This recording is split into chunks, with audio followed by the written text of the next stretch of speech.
Happy Thursday, everyone. Do you have a dog that is blowing right off the place cot, breaking stay? And it seems like it's happening a lot.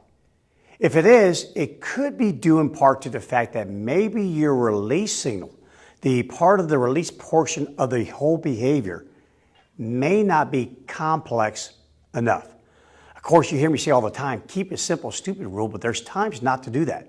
There's times to actually make some parts of your training, especially the communication that you make with your dog, to be more complex than other times. And the reason for this is because nature, if a signal is complex, it'll stand out from all other signals. And standing out is what animals do best, is recognizing what stands out. Stay. For instance, this is a poisonous frog. Notice the bright colors. Notice how it stands out. If you can't hide from me, outrun me, fly away from me, outfight me, then you need to have a formidable defense system. And this frog is brightly colored because it's very poisonous. And it doesn't want the bird who's trying to prey on it to find out that it is poisonous after it's already in its stomach.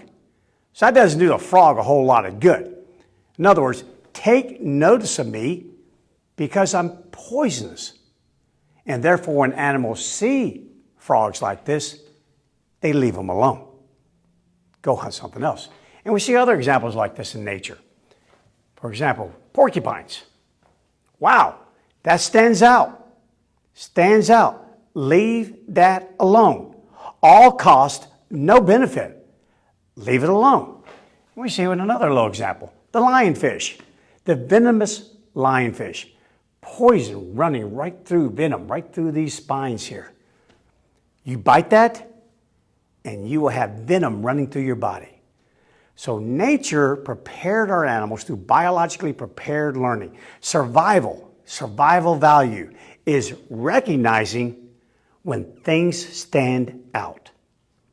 Think of us, a red light. A red light by itself, does it really stand out? But now take that red light and make it more complex. Put it in a rectangular box and then suspend it over an intersection that has traffic with cars. Now, that's complex. Rectangular box, suspended on wires, red light on top of two other lights over an intersection. That stands out. So when you're training your dog, especially for place and stay, it's really important that the release portion of your training be very complex. So that will decrease the likelihood that your dog could interpret some other signal that is being presented to it as the release signal. Case in point, when I'm out here with my dog, I say, free, and nothing happens. When I walk over and stand next to him and then leave, nothing happens. And if I return to him and give him a good old pat and grab his leash, nothing happens.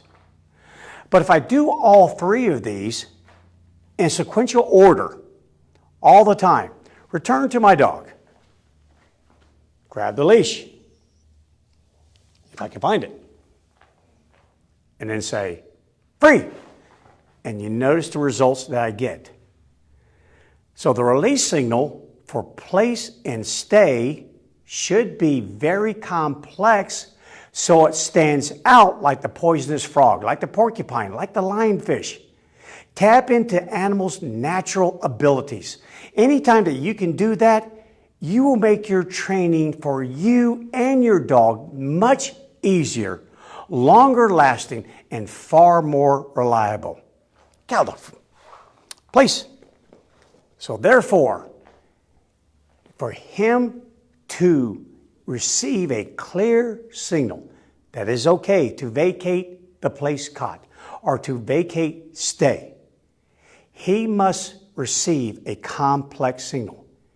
Any of those signals, return to the dog, take control of the dog, or saying the word free, by themselves or in combination with one or two of the other ones, then it's no longer valid. They must be all three separate signals that an inclusive value is my being given the okay signal to release. So many times we keep this part of our training too simple. Make it complex. Give it three parts. Make sure they stay separated. And if you do that, then your dog will be far more reliable in its performance of either place or stay. Take those extra steps and make sure it stands out. All right, guys, that's it for today. If you found this information beneficial, of course, share it with someone else. And then if you have any questions or any requests for a Facebook Live video of your own, send them to me. And I'll be glad to do one out here and share with everybody. Till tomorrow, have a great day and create a great training day and be safe.